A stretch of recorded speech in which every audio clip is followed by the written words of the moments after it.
de la langue française, c'est très important pour moi parce que c'est même viscéral un peu parce que c'est ma langue maternelle et c'est aussi une langue que j'ai eu l'impression d'apprendre toute ma vie et que je continue à apprendre et ça tombe bien parce que je suis quelqu'un qui adore apprendre.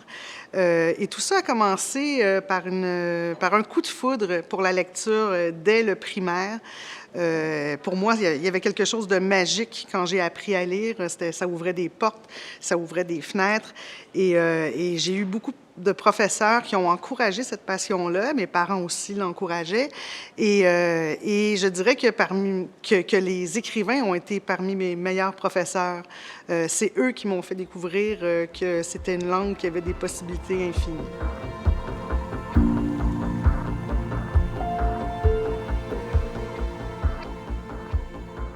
La qualité de la langue française revêt une très grande importance parce que si on n'est pas exigeant envers cette langue-là, elle va finir par s'effriter, s'étioler et puis éventuellement disparaître. Moi, j'habitais au Manitoba, en Saskatchewan, puis aussi dans les Maritimes et j'ai vraiment été témoin d'endroits où justement la langue est extrêmement fragile, où les Franco-Manitobains se battent pour la préserver. Et moins on est exigeant avec la langue, plus tranquillement elle disparaît. On commence par des petits anglicismes et elle finit par disparaître. Donc je pense qu'il faut rester extrêmement vigilant, surtout dans le contexte nord-américain. Et c'est un miracle, c'est incroyable qu'au Québec, on parle le français. Je pense que c'est une chance inouïe. Et moi, j'ai vraiment baigné dans la culture française. J'ai appris le français en Éthiopie, je suis née en Éthiopie.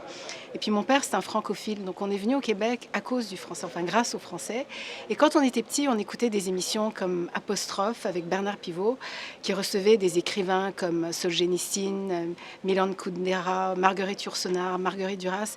Et très tôt, on a eu accès à cette langue riche en vocabulaire, en toutes sortes de choses. Et c'était un peu une fenêtre sur le monde. Et ce qui est bien avec la télévision, c'est que tout d'un coup, vous êtes dans votre salon, et vous recevez ces grands écrivains. Quel que soit votre niveau social, vous avez accès à cette culture, à cette richesse, en fait. Et je pense que c'est extrêmement important d'être exigeant, de ne pas être paresseux quand on parle le français, d'utiliser les verbes. C'est une langue tellement riche. Et donc, cette qualité est très importante pour qu'elle continue à être vivante et puis qu'elle puisse continuer à être vivante pendant encore de nombreuses années.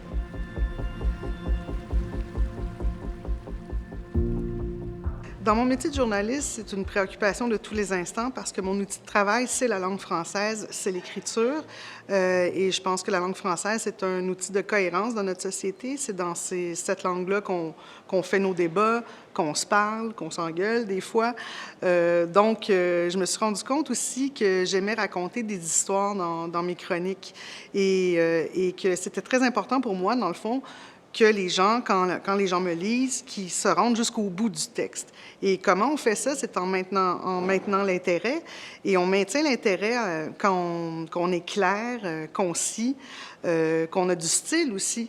Donc, c'est vraiment une préoccupation de tous les instants. Et ce que je veux faire aussi quand j'écris une chronique, mon travail de chroniqueuse, c'est de m'adresser à tout le monde. Donc, il ne faut pas que ce soit un langage hermétique. Ça ne veut pas dire simpliste, mais il faut que tout le monde puisse se rendre au bout du texte, peu importe le sujet.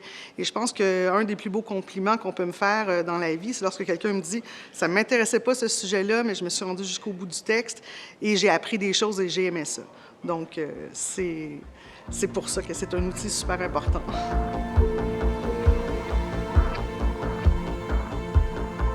Alors, cette préoccupation de la qualité de la langue française est vraiment au cœur de notre métier de journaliste, parce que nous sommes des communicateurs, on raconte des histoires, et c'est très important pour nous d'utiliser les bons mots, d'une part pour que le public comprennent le reportage, mais aussi parce que vous savez, il y a des gens qui arrivent au Québec, des nouveaux arrivants, et on leur dit la meilleure façon d'apprendre le français, c'est de regarder la télévision en français. Donc on a aussi ce rôle-là d'éduquer aussi les gens et de nous assurer que le français que l'on est en train de communiquer soit le bon. Et puis nous, on est des raconteurs d'histoires. Enfin moi, j'adore ce métier pour cela.